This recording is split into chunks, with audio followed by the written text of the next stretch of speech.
El día del jueves me tocó traer el estudio aquí en Eagle Pass en inglés, y la verdad fue una palabra que estuve meditando de ya tiempo, de meses, y le dije: Señor, ¿qué es lo que quieres que hable a tu pueblo?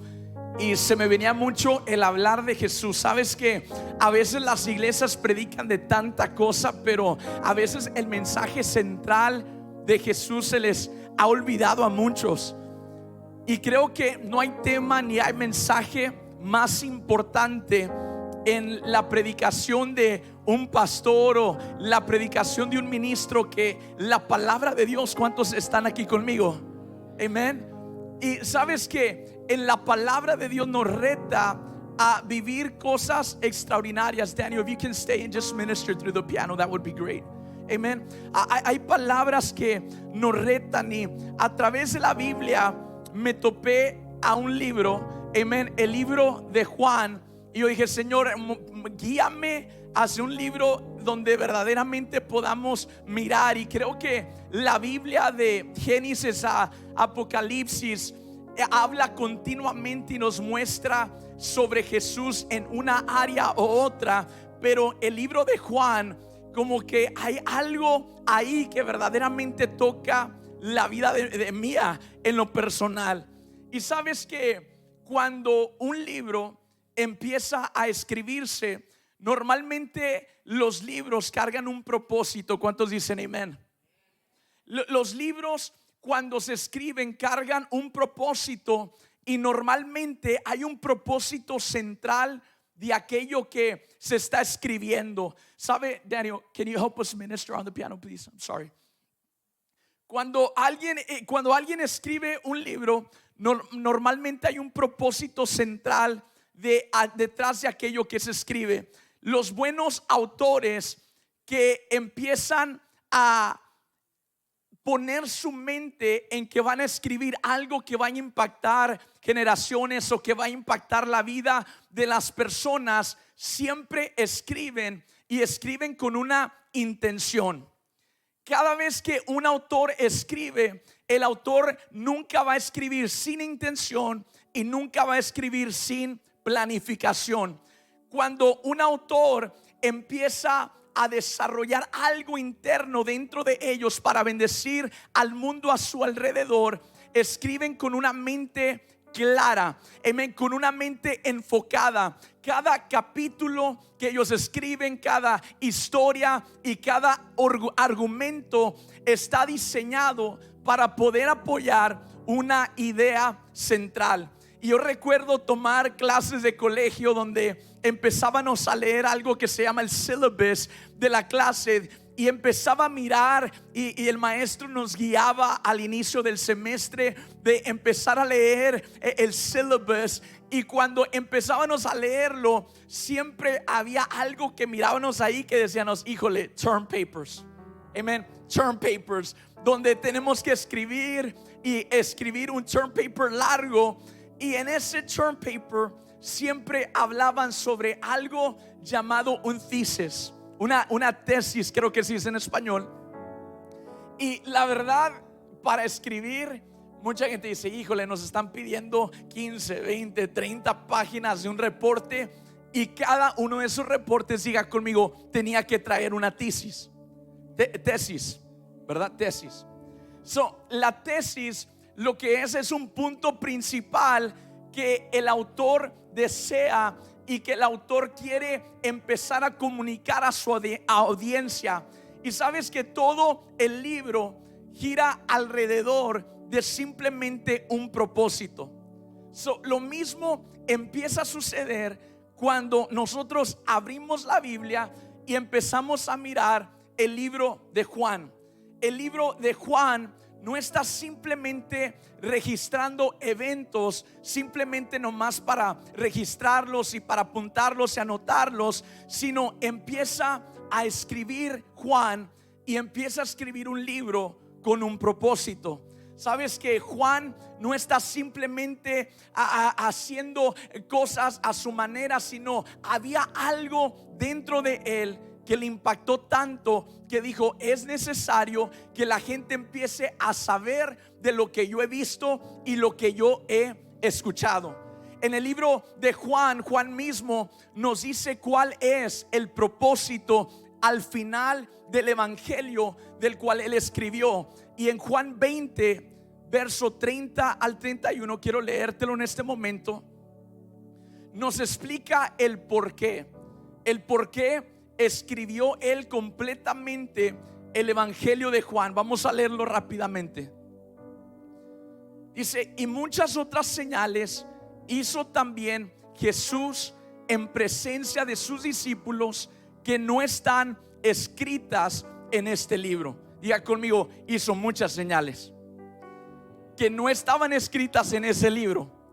31 dice: pero estas se han escrito para que ustedes, ¿qué? Para que ustedes crean que Jesús es el Cristo, el Hijo de Dios, y para que al creer ustedes tengan vida en su nombre. Empieza Juan a hablar, y si tuviéramos nosotros que resumir el libro de Juan en una tesis o en una sola palabra, sería esto: que Juan quiere comunicar a su audiencia que nosotros como pueblo de Dios tenemos que creer. Juan básicamente está diciendo: he escrito este libro y he escogido cuidadosamente escoger cada relato, cada experiencia, cada evento, para que ustedes puedan obtener algo de este libro. Juan empieza a escribir y dice: lo único que yo quiero es que la gente que lea este libro puedan creer. Mira, Juan fue testigo del ministerio de Jesús por arribita de 3 años. Juan, la Biblia lo describe como el amado de Jesús, aquel empalagoso de carácter fuerte y mieloso que le gustaba quizás abrazar, como aquí en Access Church. Y Juan se le ponía a Jesús en el pecho y decía: Jesús, o sea, era el amado. Era el amado. Y sabes que Juan fue testigo de caminar dentro del ministerio, alrededor del ministerio de Jesús por arriba de 3 años. Y lo que Juan miraba fue algo verdaderamente extraordinario. Si la gente se sorprende por las cosas que Dios hace y las cosas que Dios habla aquí, imagínate caminar alrededor de Jesús mismo, de mirar a los paralíticos levantarse, a la gente que estaba muerta resucitar, a los ciegos recobrar vida. Miraba cosas que eran extraordinarias, que de la boca de un pez Jesús les decían: ábrele la boca y vamos a pagar nuestros taxes de esa manera. Dios, haz lo mismo con nosotros, por favor. Mándanos a pescar para pagar las taxes y todas las deudas, Señor. Amén.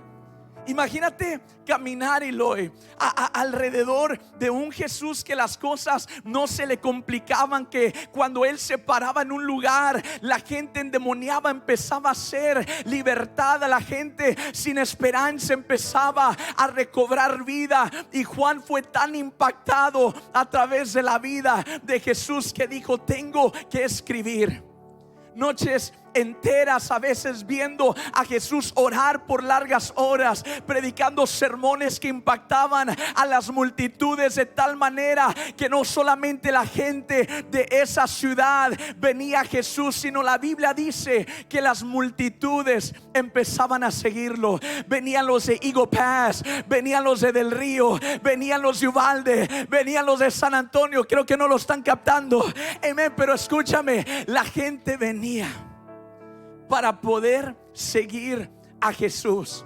Miraron milagros, tuvieron encuentros con conversaciones poderosas, y sin embargo la Biblia cuenta, y en el libro de Juan lo especifica, que no hubiera libros lo suficientemente para poder escribir todo lo que Jesús hizo. Y la Biblia va más allá para decir que si todo se hubiera escrito, todos los libros no fueran cabido en esta tierra, de tanto milagro, de tanto impacto que Jesús ha hecho desde el momento que pisó la tierra. Están conmigo. En ese lugar Él empieza a seleccionar cuidadosamente ciertos momentos, aquellos que iban a ayudar a personas como a ustedes y como a mí a poder creer. Y el problema es que nuestra cultura religiosa en la actualidad, las palabras creer y las palabras creencia se usan tanto que a veces pierden su verdadero significado.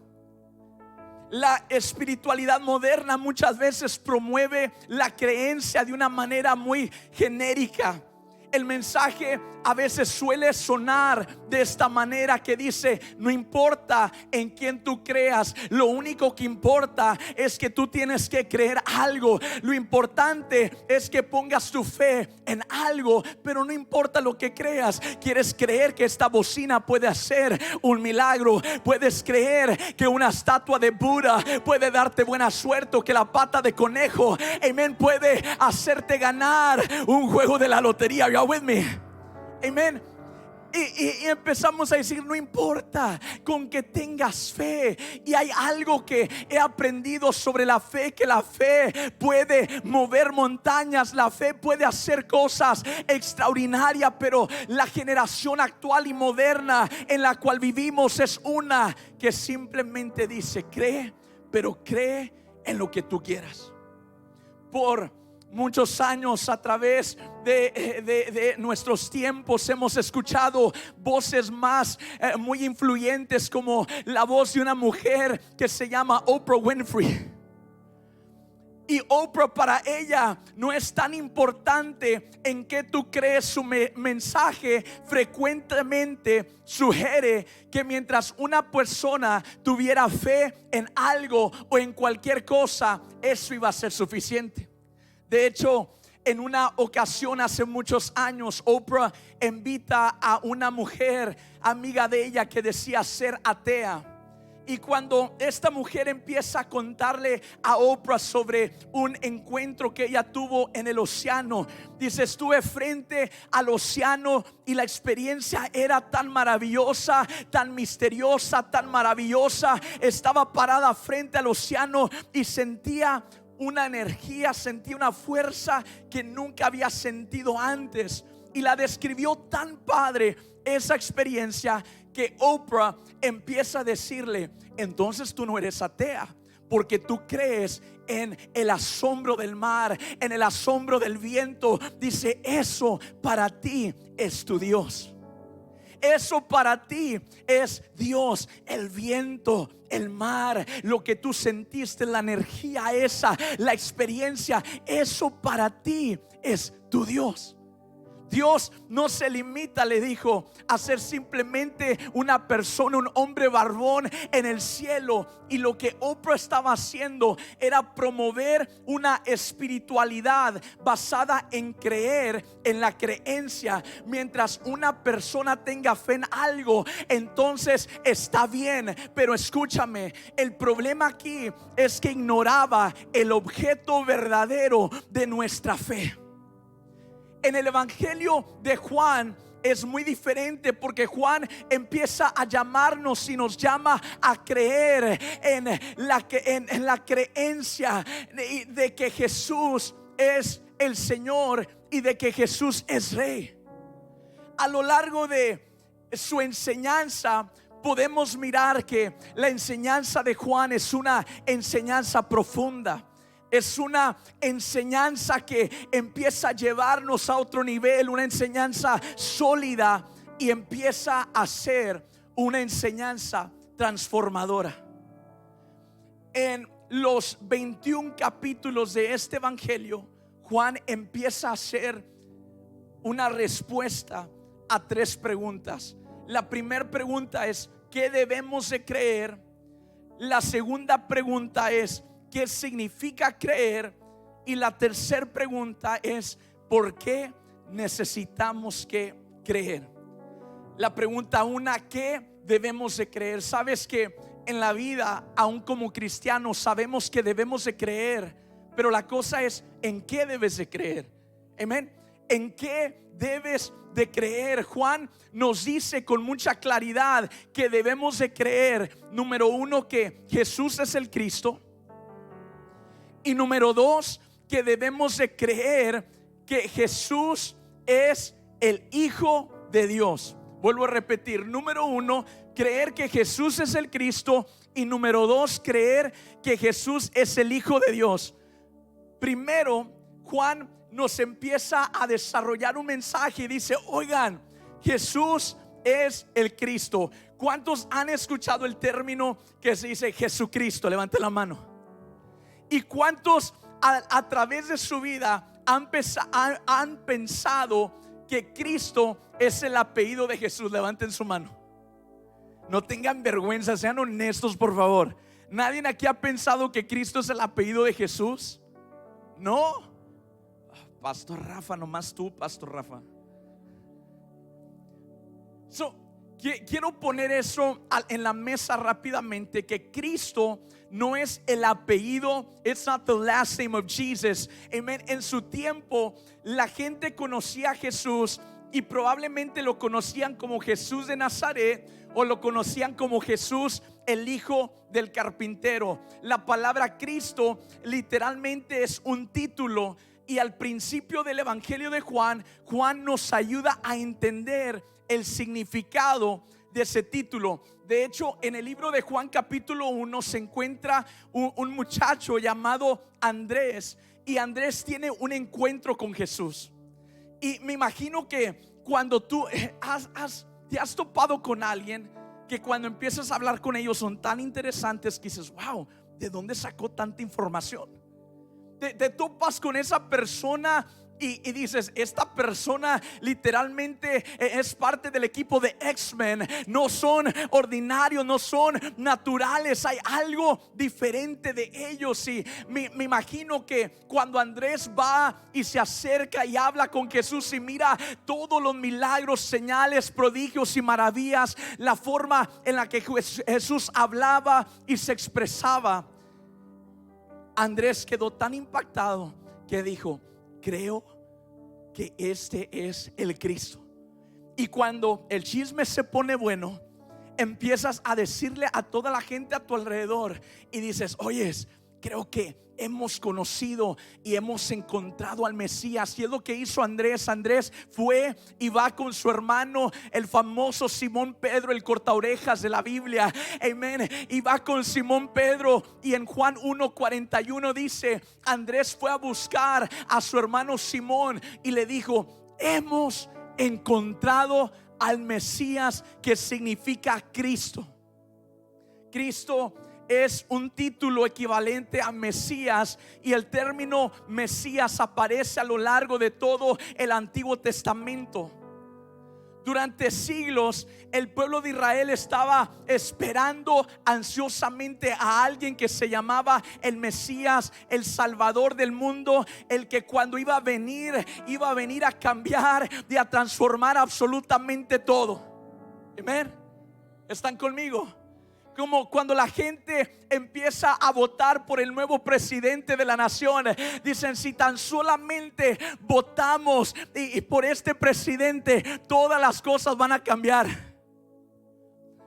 Y hasta así estaban ellos, ansiosos de un cambio, ansiosos por una transformación, y decían: hay alguien al cual no vamos a votar, pero él va a venir y vamos a saber que es el Mesías. Hay alguien que va a venir, y cuando él venga va a cambiar el mundo entero. Escúchame, dijeron: el libertador prometido por Dios. Y cuando Jesús apareció en la nación que llevaba dentro de ellos un anhelo por querer cambio, querer transformación. Generación tras generación esperaban al Dios que había prometido ser enviado a ellos. Y así que Juan dice que Jesús es el Cristo.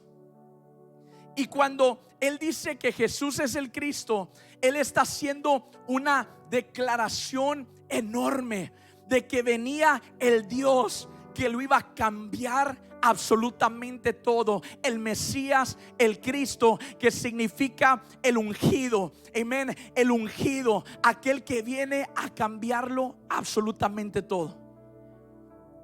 Todo el Antiguo Testamento, la gente judía se encargaba de leer la palabra continuamente y se sabían los libros de su Torah. Amén. Los libros se los sabían continuamente, constantemente. Los niños desde temprana edad los enseñaban a memorizarse la palabra, entrenados, adiestrados para poder aprender del Mesías. Y desde niños crecían como crecíamos muchos de nosotros, creyendo en un Superman, amén, creyendo en un superhéroe, que decían: yo quiero ser como él, o cuando va a venir a salvarnos de nuestro tormento.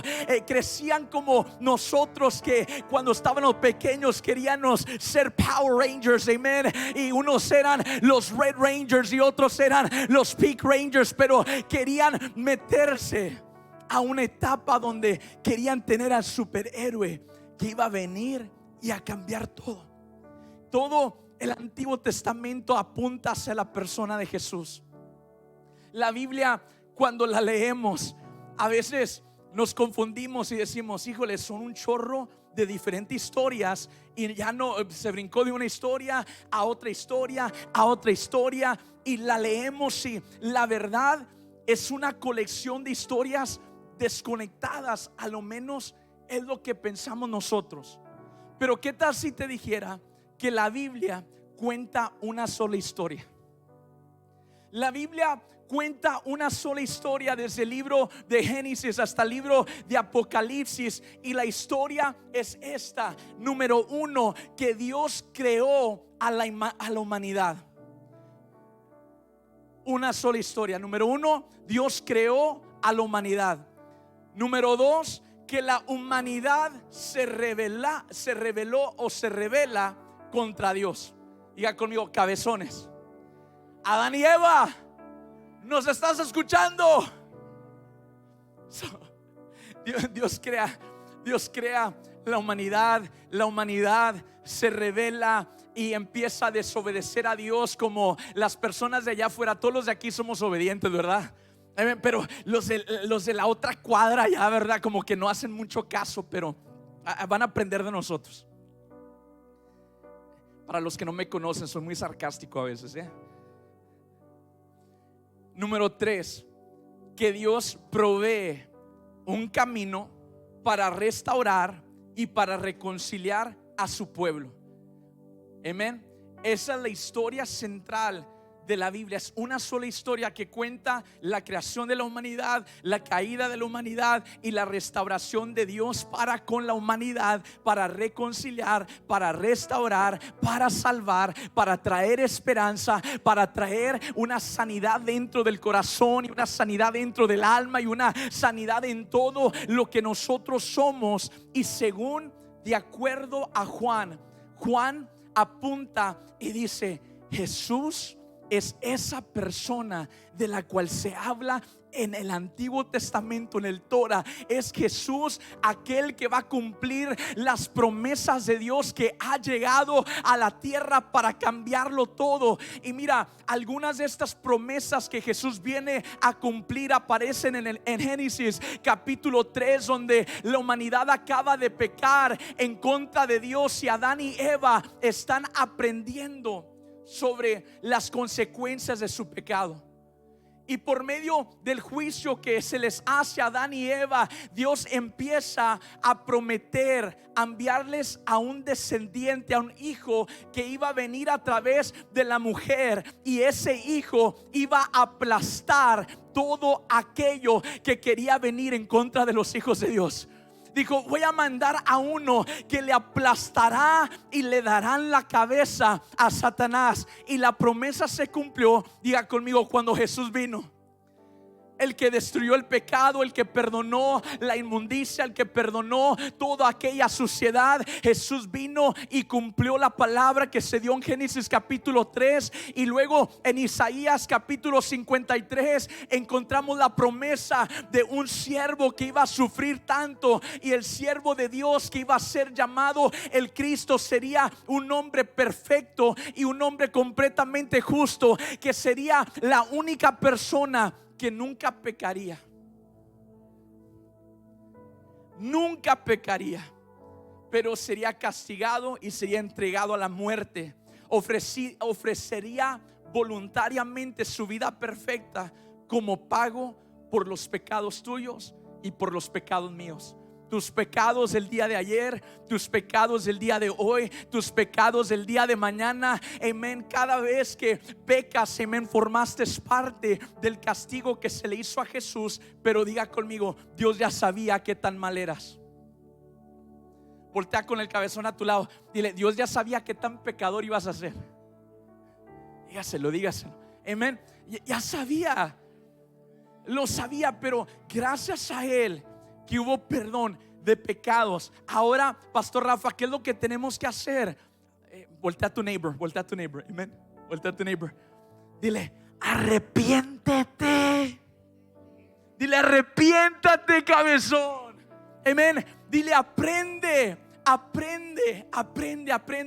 porque esto es lo que Él hizo por ti. Él perdonó nuestros pecados. En el libro de Daniel capítulo 7, la Biblia empieza a hablar de un hombre que está parado delante de la presencia de Dios, y la Biblia dice que a este hombre tenía la semejanza del Hijo del Hombre. Se para delante de Dios, y Daniel capítulo 7 describe que a él se le fue entregado el reino entero, un reino que nunca iba a terminar, un reino que iba a durar por toda una eternidad. Y la Biblia describe a este reino un reino universal. ¿Por qué universal, pastor? Universal porque la Biblia dice que incluye a personas de toda tribu, de toda lengua y de toda nación. En el Nuevo Testamento la Biblia dice que toda lengua confesará y que toda rodilla se doblará ante Él. Escúchame, confesará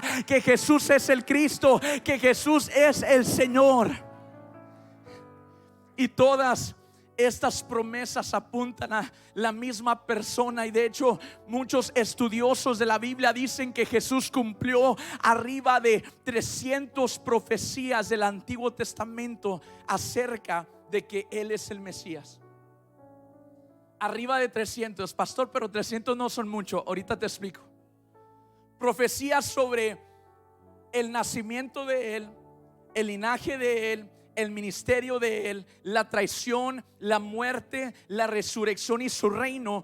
Y de hecho hay un hombre, un matemático y profesor llamado Peter Stoner, que empieza a analizar profecías mesiánicas específicas en un libro de él que se llama Science Speaks. Y él empieza, este matemático y profesor empieza a calcular matemáticamente la probabilidad o las probabilidades de que una sola persona cumpliera no 48 o arriba de 300 profecías, sino simplemente 8 de ellas. 8 de esas profecías, y el resultado fue lo siguiente. El resultado fue de que las probabilidades de que alguien cumpliera simplemente 8 de las profecías mesiánicas, las probabilidades era 1 en 10 a la 17 potencia. 1 en 10 a la 17 potencia. 1 en 100,000 billones. Y quiero que mires el número aquí en la pantalla. Estas son las probabilidades de que alguien cumpla por lo menos de estas 8 profecías. 1 en 100,000 billones. ¿Cuántos ceros? 17 ceros. Y sabes que ese número es un número tan grande que la verdad no podemos ni imaginarlo. Cuando llegamos a los miles, a los 100,000, al billón y al trillón, estamos como que híjole, no sabemos ni qué tan grande es ese número. Te lo voy a poner y te voy a dar una ilustración que el mismo Peter Stoner dio.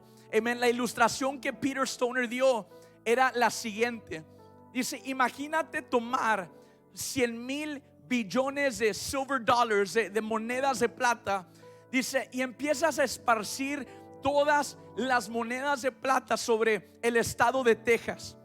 Dice, cuando tú empiezas a desarrollar y empiezas a esparcir los silver dollars a través de todo el estado de Texas, dice, se va a llenar aproximadamente como unos dos pies, sorry Lisa, si es más aproximadamente 2 pies de altura, que va a empezar a llenar el suelo de todo Texas. Y escúchame esto, dice, tomaremos un marcador y agarremos uno de esos silver dollars y lo vamos a marcar.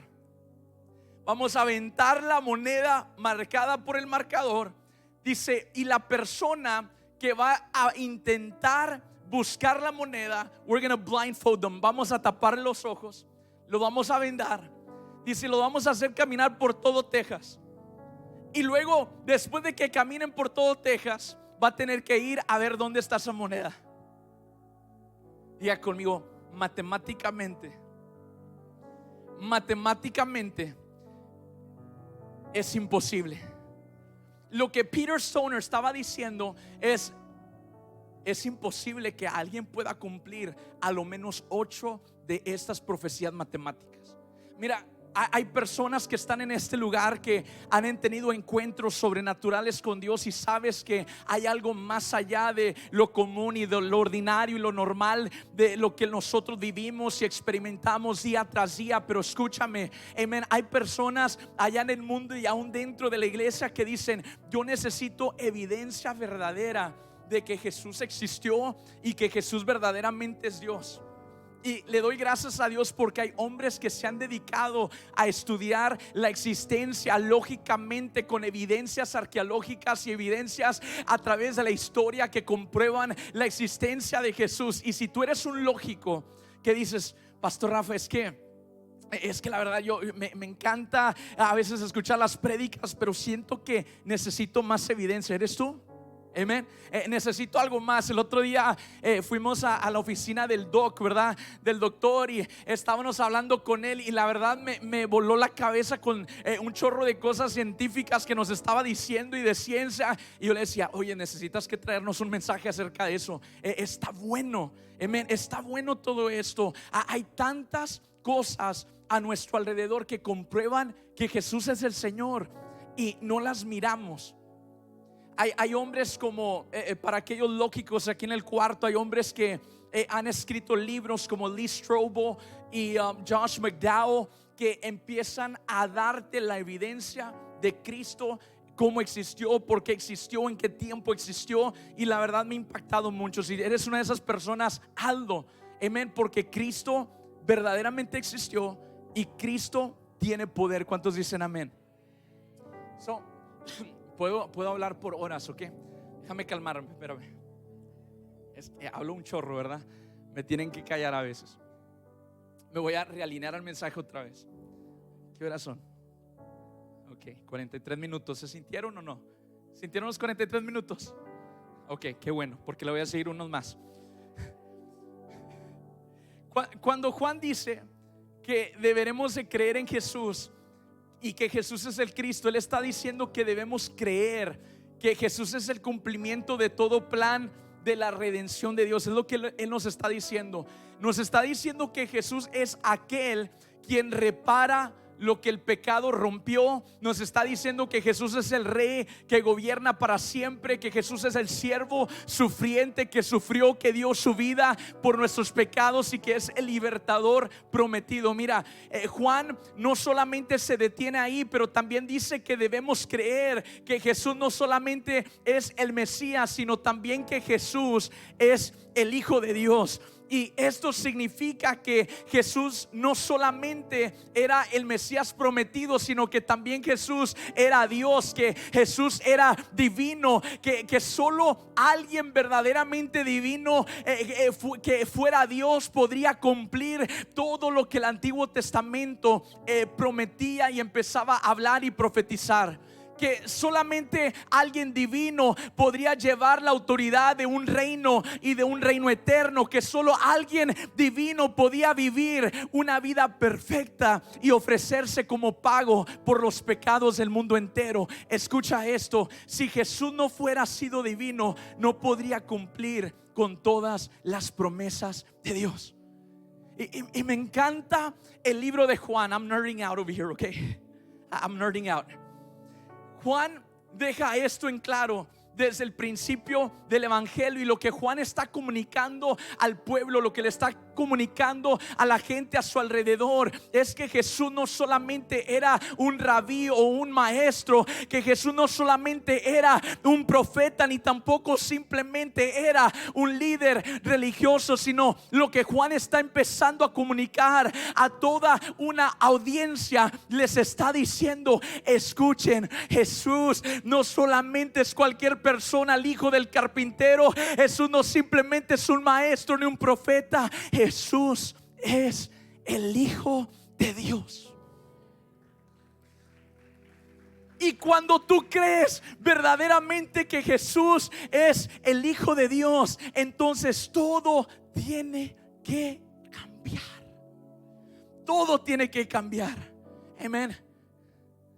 Voy a pararle ahí. Amén. No llegué a pregunta 2 y 3, pero la próxima semana voy a ver si llego. Amén. Let's stand to our feet.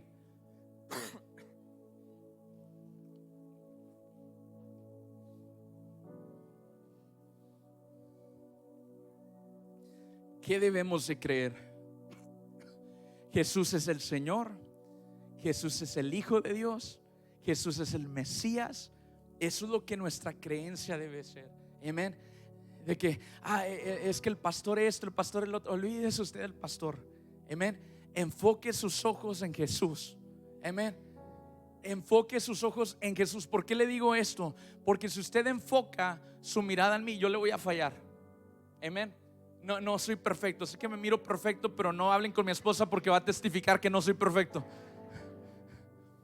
Escúchame. Amén. Como cristianos, como hijos, hijas de Dios, nuestra mirada número 1 nunca debe ser en el hombre. Hay que honrar al hombre, hay que honrar a los hombres y mujeres de Dios, hay que respetarlos, amarlos, estar ahí con ellos. Pero escúchame, hay alguien que debe de ser honrado por encima de cualquier otra persona, y ese es Dios, Jesús. Amén. Y escúchame, cuando el hombre te falla, cuando el hombre te decepciona, cuando el hombre fracasa, entonces tú vas a decir: no importa, voy a seguir adelante, porque Él no es Dios, pero Jesús sí lo es. Cuando tu mirada está tan enfocada en Él, entonces vas a decir: ¿sabes qué? Falle quien falle, yo voy a seguir adelante, porque Jesús es Dios. ¿Qué es eso de que ya no voy a ir a la iglesia, ya no voy a servir a Dios porque hicieron esto o me torcieron la cara? ¿Y qué tiene? Con que Dios no te tuerza la cara, tú estás bien. Con que Dios no te suelte de su gracia, de su amor y de su perdón, estás bien. Sigue sirviendo a Dios. Levanta tus manos. Amén. Padre, en el nombre de Jesús te doy gracias por esta palabra que tú has hablado.